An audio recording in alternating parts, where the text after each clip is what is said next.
Bem, nós estamos na cidade de Mainz, na Alemanha, e aqui é a cidade onde nasceu Johannes Gutenberg, o inventor da imprensa. E há muito que a gente pode pensar acerca de uma figura tão importante assim, que inclusive recebeu o título de Homem do Milênio por uma revista muito importante nos Estados Unidos no ano 2000. Mas antes da gente pensar um pouco sobre o significado da descoberta, da invenção deste homem, eu quero fazer uma menção àquela doutrina tão importante das Escrituras chamada providência. A doutrina da providência nas Escrituras é aquela que diz que Deus está no controle de todas as coisas, de todos os eventos históricos. Que Deus assume o controle da criação em todas as suas causas primárias e secundárias. E isto significa que a vida de todos os seres humanos estão debaixo do controle e da direção de Deus. Um exemplo muito bonito que a gente tem nas Escrituras sobre esta doutrina da providência é encontrado na história de José. José é aquela personagem importante que, de alguma maneira, representa ali salvação, redenção para o povo. Ele foi vendido pelos seus irmãos como escravo ao povo do Egito. Passou por momentos muito difíceis ali na sua trajetória, ainda muito jovem. E certamente durante essa luta que ele enfrentou, tendo sido traído por seus irmãos, tendo sido vendido sem saber qual seria o seu destino, tendo passado por situações difíceis lá na casa do seu novo mestre, Potifar, depois tendo sido lançado no cárcere, e ele não entendia o que estava acontecendo. E muitas vezes na trajetória de vida da gente, a gente passa por situações difíceis sem entender o que está acontecendo ou por que isso está acontecendo, e qual é o propósito de tudo isso. Às vezes parece que o sofrimento e as lutas e as dificuldades da gente não fazem sentido nenhum. É porque a gente enxerga com os olhos da nossa realidade. A gente não consegue enxergar as coisas em perspectiva. Quando a gente olha a história de José, a gente consegue celebrar aquilo que Deus fez por meio de José, com os propósitos dele que eram desconhecidos, estavam escondidos. Mas José mesmo estava bem no meio do furacão. E ele não sabia o que aconteceria consigo mesmo, Mas mais tarde ele entende isto. A gente vê ele dizendo aos próprios irmãos dele, arrependidos por terem vendido José, que aquilo que eles intentaram para o mal, Deus usou para o bem. E com isso ele faz uma afirmação muito robusta, muito bonita, desta doutrina da providência, de que Deus está no controle de todas as coisas, Deus está no controle de todas as situações, Deus está no controle inclusive do nosso sofrimento, das nossas lutas, E há propósito para todas essas coisas. Jó também entendeu isso. Quando ele entra em um debate com Deus, por assim dizer, e é literalmente humilhado depois de ter passado por tanto sofrimento, quando a gente lê em Jó capítulo 38, 39, 40, em Jó 42, verso 1, uma frase que é muito marcante nas Escrituras todas, de alguém que finalmente entendeu o que é a providência de Deus, é aquela que diz assim: bem sei que tudo podes e que nenhum dos teus planos podem ser frustrados. E nessas histórias bíblicas, então, a gente tem um vislumbre, uma compreensão um pouquinho melhor desse controle que Deus tem dos eventos e dos fatos históricos. E a razão por que eu penso que é importante a gente considerar a providência de Deus ao falar da invenção da imprensa, quer dizer, de uma máquina, é pensar em como esta invenção foi usada por Deus, foi usada na providência de Deus como um meio de disseminar conteúdo que chegou até a gente, hoje. Quer dizer, nós estamos em 2017, nós professamos fé evangélica, nós professamos fé cristã e, de alguma maneira, isto chegou até nós por meio da literatura, por meio do livro, por meio do ensino, por meio de escritos do passado, E na providência de Deus, neste caminhar de Deus na história, quer dizer, neste controle que Deus exerce sobre os eventos históricos, ele usou a invenção de um homem aqui nesta cidade, na cidade de Mainz, como um meio de difundir e propagar um ensino que haveria de revolucionar o mundo. E é importante usar essa palavra, às vezes ela é um pouco clichê, mas revolução é o que realmente significou a invenção da imprensa e é o que realmente significou aquilo que Martinho Lutero fez por meio da imprensa. Mais forte do que as marteladas lá na porta da igreja do castelo que nós visitamos, foram as máquinas girando e os tipos sendo impressos na folha escrita. Lutero, por exemplo, se tornou o principal best-seller ou o primeiro grande best-seller da história. Entre os anos de 1521, até 1525, vejam só, num período de mais ou menos 4 ou 5 anos, ele era o autor mais lido de toda a Europa. Mais de 300 mil cópias dos livros, panfletos, tratados, escritos de Martinho Lutero circulavam por toda a Europa, quando, naquela altura, cerca de 1 milhão de livros apenas eram impressos, o que significa que 1/3 de toda a literatura publicada naquele período eram de obras de Martinho Lutero. E isto só foi possível por causa da invenção deste homem, cerca de 100 anos antes. Então vamos pensar um pouco na história de como isto aconteceu. Nós veremos mais tarde o Museu de Gutenberg, que conta um pouco da história da impressão de livros mesmo antes dele. Porque, afinal de contas, a ideia de imprimir símbolos com significados na folha escrita é uma ideia tão antiga quanto a própria humanidade. É uma coisa que o homem vem buscando fazer desde que ele se entende por ser humano. E é assim que conhecimento tem sido transmitido ao longo da história. Nós temos, por exemplo, aquela pedra roseta que está no Museu Britânico, em Londres, né, onde nós temos textos que ajudam a gente a identificar os hieróglifos, né, ou algumas línguas já mortas, e que indicam para a gente que há um esforço da humanidade em se transmitir conhecimento, informação, por meio do texto escrito. O homem sempre tentou fazer isso. Na China antiga, carimbos e sinais impressos em folhas eram utilizados já de modo rudimentar há milhares e milhares de anos antes, centenas e centenas de anos antes de Gutenberg. Portanto, esse é um caminho que o homem já vem palmilhando há muito tempo. Um dado para a gente pensar aqui. A folha impressa tem um valor tão grande, é algo tão importante para a humanidade e para nós cristãos de modo particular, que o Deus Todo-Poderoso, na sua grande bondade, condescendeu em falar com o ser humano por meio da revelação escrita. Ele se revelou a homens e mulheres durante um período de tempo, talvez 2, 3 mil anos, não é? Entre Moisés até João, né, no nosso último livro das Escrituras, por epifanias, por aparições especiais, por sonhos, não é? Por revelação especial, por meio do Espírito Santo. E esta revelação de Deus foi registrada na folha impressa, na folha escrita. Então, o livro é uma boa ideia, porque o livro é uma ideia de Deus. Deus quis falar com a gente por meio do livro. E a gente tem esse livro hoje circulando em tantos lugares do mundo, porque Deus quis que a sua palavra viesse assim, nessa forma escrita. E é muito interessante que o primeiro grande livro de Gutenberg tenha sido justamente a Bíblia. A Bíblia de Gutenberg, acerca da qual a gente ouve tanto falar e que nós veremos daqui a pouco, é justamente o livro escolhido por ele para dar início, por assim dizer, a essa nova empresa que seria a imprensa, não é? Que seria a prensa gráfica, a impressão de material literário. Não foi a primeira obra que ele imprimiu, mas foi a mais importante que ele imprimiu. Um pouco sobre Gutenberg, então, para que a gente entenda como é que ele chegou ali naquele lugar. Ele nasceu aqui nesta cidade, o nome dele era Johannes Geinfleisch, e o nome Gutenberg é interessante. Como nós já vimos numa outra oportunidade, os nomes não eram dados por causa da ancestralidade da família. No caso dele, ele recebeu este nome por causa do lugar onde ele nasceu. Quer dizer, o lugar não onde ele nasceu, mas a casa a qual ele nasceu. Era a casa de Gutenberg. A palavra Gutenberg é a junção de duas palavrinhas que significam Judenberg, ou ladeira dos judeus.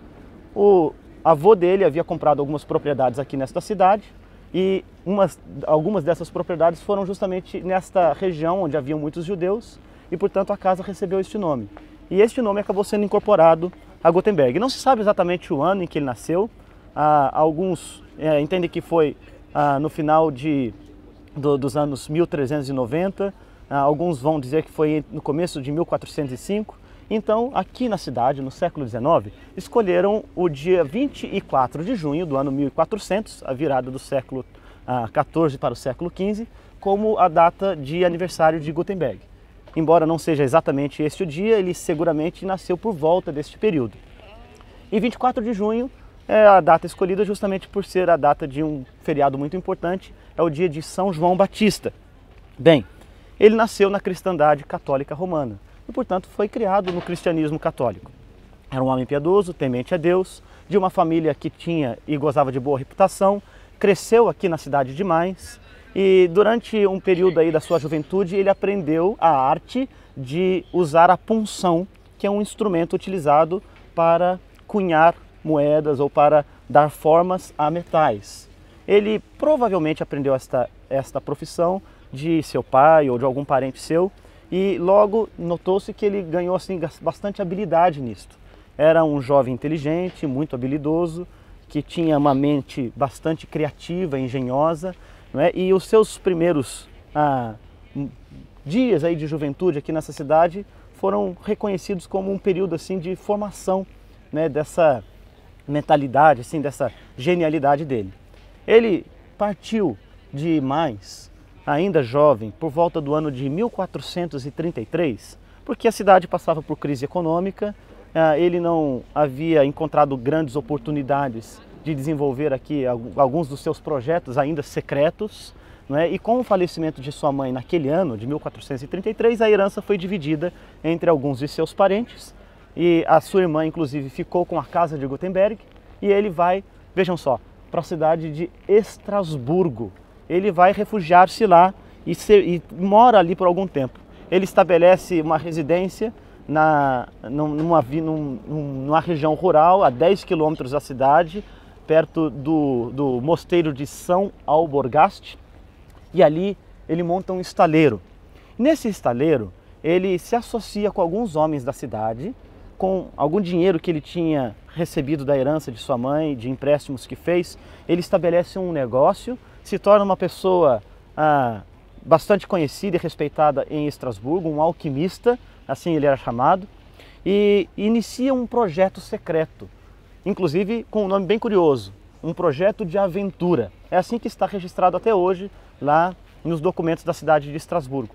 Mas ninguém sabia exatamente qual era a tal aventura na qual ele estava envolvido. Mas ele permaneceu um tempo muito grande lá na cidade de Estrasburgo. E ali ele se envolveu em outros projetos que, inclusive, deveriam ajudá-lo a financiar o grande projeto secreto no qual ele estava envolvido. Por exemplo, algo muito curioso que ele fez.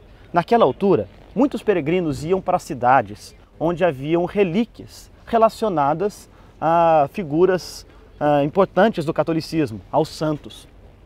Essas relíquias eram algo muito comum na Idade Média e foi parte daquilo que levantou Martinho Lutero contra o sistema da igreja, não é, como nós sabemos. Frederico o Sábio, por exemplo, tinha muitas relíquias. Diz que havia mais de 17 mil itens de relíquias ali no seu relicário, que lhe garantiam mais de 175 mil anos de livramento do purgatório. Isso era parte do imaginário do povo naquele tempo. E, portanto, isso cerca de 80, 90 anos antes de Lutero, nós já tínhamos esta grande peregrinação de pessoas que iam para as cidades buscar algum tipo de alívio para suas dores, para o seu sofrimento, para a sua angústia. A Idade Média foi um período de muita riqueza cultural, mas também de muita angústia. As pessoas morriam muito cedo e buscavam esperança onde elas poderiam encontrar. A igreja oferecia essa esperança, às vezes, de forma equivocada, naturalmente, por meio dessas relíquias, por meio da venda de indulgências e outras coisas, e as pessoas iam. Gutenberg era um homem engenhoso, como disse, criativo, e ele encontrou um meio de ganhar um pouco de dinheiro, utilizando assim esse tipo de movimento das pessoas, né, de esperança que elas tinham. O que ele fez? Ele desenvolveu espelhos côncavos, através dos quais as pessoas conseguiriam, levantando-os, refletir a luz do sol sobre a sua relíquia e trazer essa luz de volta para si mesmas, porque ao fazer isso elas poderiam ser curadas de suas doenças e coisas assim. Ele fez um investimento pesado de vários guldens de ouro, né, para adquirir o material necessário, estanho e tudo mais, e fazer os seus espelhos. E tinha o propósito de adquirir um lucro de 2.500% de seu investimento, a fim de que com isso ele pudesse investir no seu tal projeto secreto. Ele ficou até o ano de 1444, portanto cerca de 11 anos, na cidade de Estrasburgo. Até hoje os estudiosos debatem se é possível que ele tenha inventado lá mesmo a sua prensa, que faria a impressão de materiais escritos. não se sabe dizer se foi ali que ele realmente testou o seu material pela primeira vez. É possível que tenha sido. Em Estrasburgo, nós veremos, há uma grande estátua de Gutenberg. Ela foi colocada ali no século XVIII e ali há uma imagem de Gutenberg, como nós temos um pouco mais adiante aqui também, em que ele segura uma página das Escrituras e nesta página está escrito: haja luz. Ele então sai de Estrasburgo em 1444 e por 4 anos ele desaparece de cena. Os historiadores não sabem dizer exatamente para onde ele foi neste período, mas provavelmente ele foi para algum local onde ele poderia desenvolver a sua indústria nova. E então, alguns vão dizer, ele foi para a casa de uma sobrinha, não muito longe daqui, desta cidade, e fica 4 anos lá, até que finalmente, em 1448, ele volta aqui para a cidade de Mainz. Com o falecimento de sua irmã, ele vai morar na casa de Gutenberg, naquela casa onde ele passaria quase toda a sua vida. E ali ele já tinha em mente o seu projeto, ele estava já terminado na sua mente e ele finalmente colocaria em funcionamento a tal invenção secreta na qual ele vinha trabalhando por tanto tempo. Ele já dominava e provavelmente ele aprendeu o domínio dessa arte ao longo dos anos em que permaneceu em Estrasburgo. O uso da punção, como nós vimos antes, né, para cunhar formas em metais, né, é um bastãozinho de metal com a ponta redonda que ajuda a dar forma no metal, e com a punção ele forjava uma letra em uma matriz. Nós veremos isso um pouco mais adiante. A palavra matriz vem de mater, que significa mãe. Ele forjava a letra na matriz e com isso ele fazia uma forma passiva com a qual ele conseguiria formar uma outra punção já com a letra impressa ou formada na ponta dela. Quando nós vimos isto, nós teremos uma noção mais clara de como isto funciona. Com a forma impressa nesta lâmina de metal, ele forma aquilo que é chamado de tipos, que são os tipos de metais utilizados para a impressão. Ele transferiria aquela imagem para o papel, né, e faria um sistema parecido com esse sistema de alto relevo. E ele fabrica vários tipos de letras diferentes, todas bem pequenininhas, de cerca de 4 centímetros. E ele então precisou desenvolver outras técnicas que envolveriam uma tecnologia e uma genialidade muito grande. Por exemplo, ele precisaria organizar esses tipos todos em uma forma, de modo que ficasse justificado, não ficasse tudo tortinho. Por exemplo, as linhas e também as colunas fossem todas certinhas. Imagine só o trabalho que isso envolveria.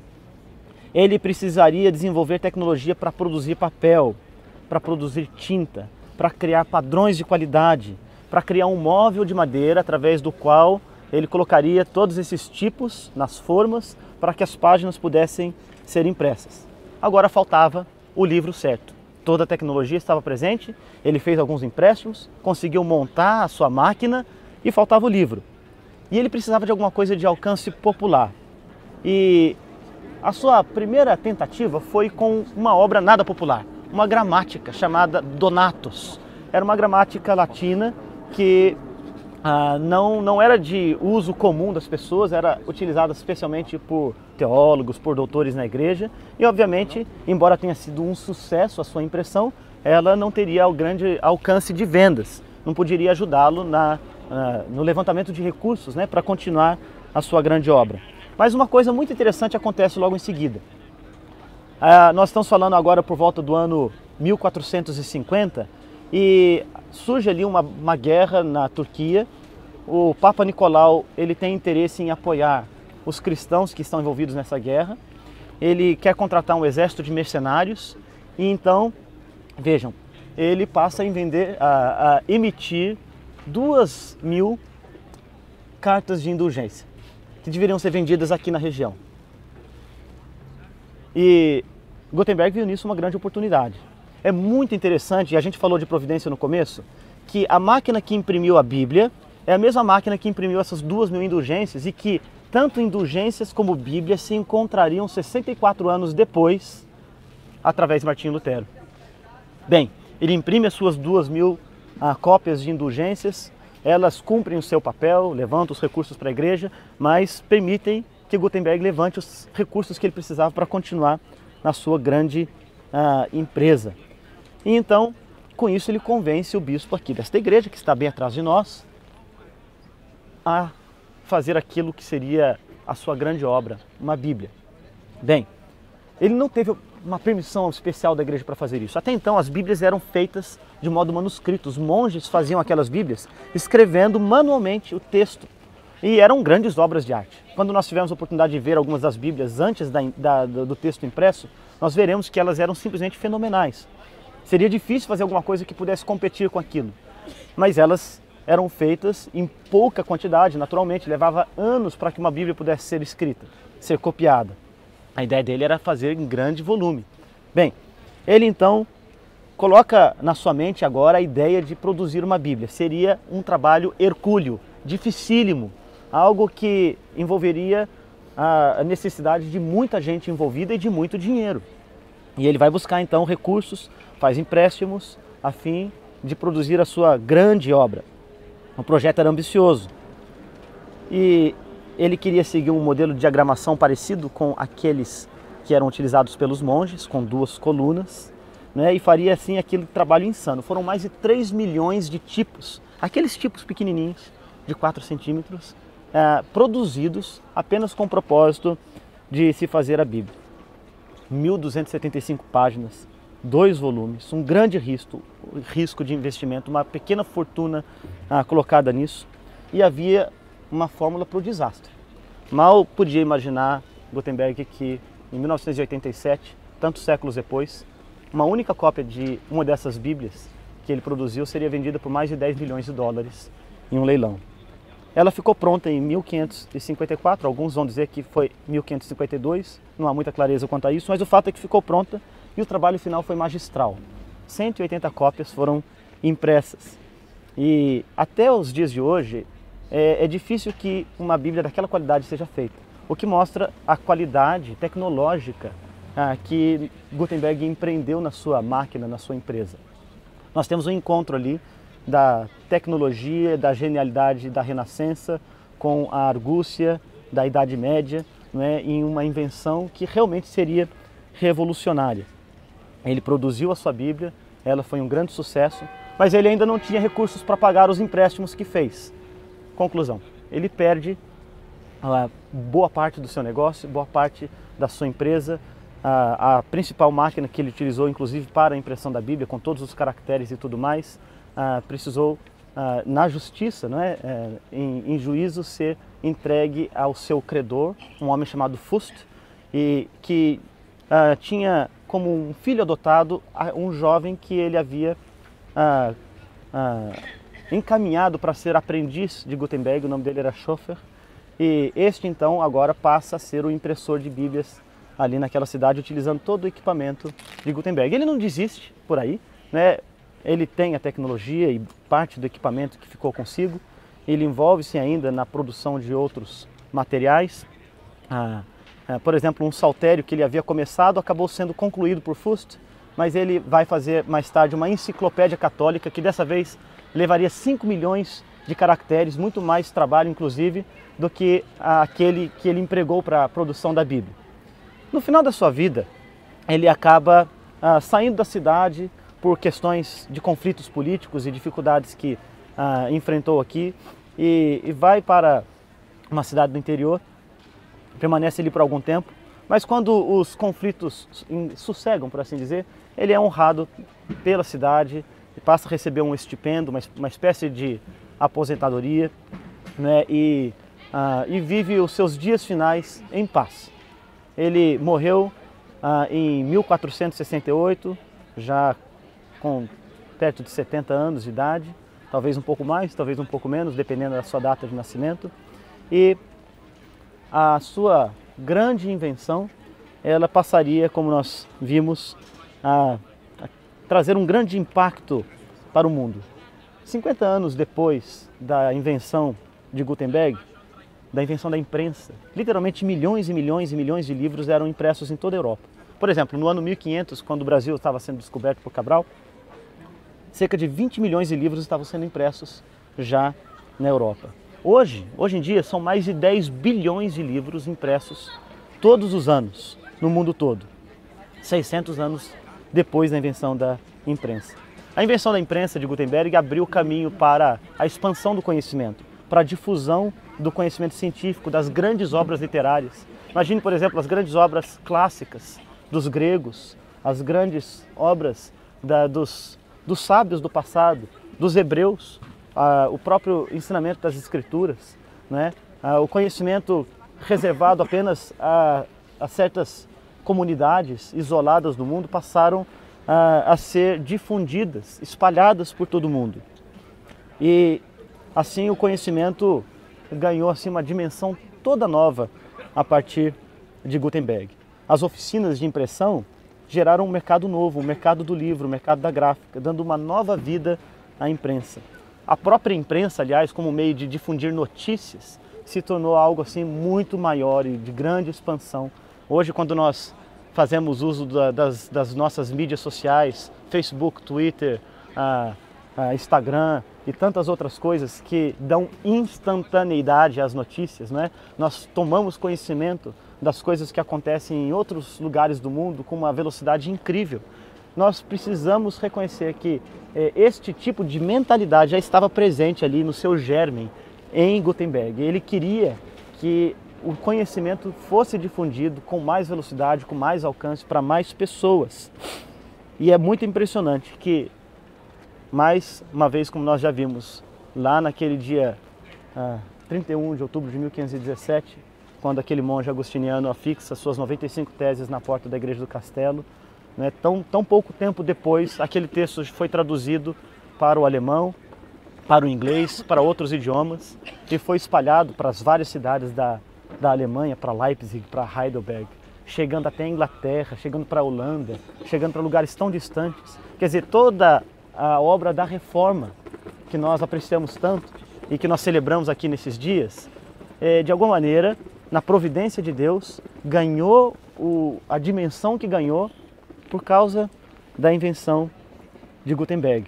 Então, ela foi usada poderosamente para difundir não só todo o reservatório de conhecimento da humanidade de então, mas também os grandes ensinamentos dos nossos pais reformadores da fé evangélica, da fé cristã. Eu quero concluir aqui lendo o trechinho de uma poesia de Castro Alves, um poeta brasileiro que compôs este texto chamado O Livro e a América. Nele ele homenageia Gutenberg naquilo que ele chama de o século das luzes. Ele dirá assim: por uma fatalidade dessas que descem do além, o século que viu Colombo, viu Gutenberg também. Quando no tosco estaleiro da Alemanha o velho obreiro a ave da imprensa gerou, o genovês salta os mares, busca um ninho entre os palmares, e a pátria da imprensa achou.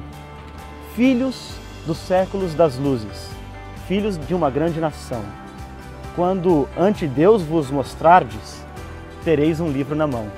O livro, este audaz guerreiro que conquista o mundo inteiro. Ó bendito o que semeia livros, livros a mão cheia e faz o povo pensar.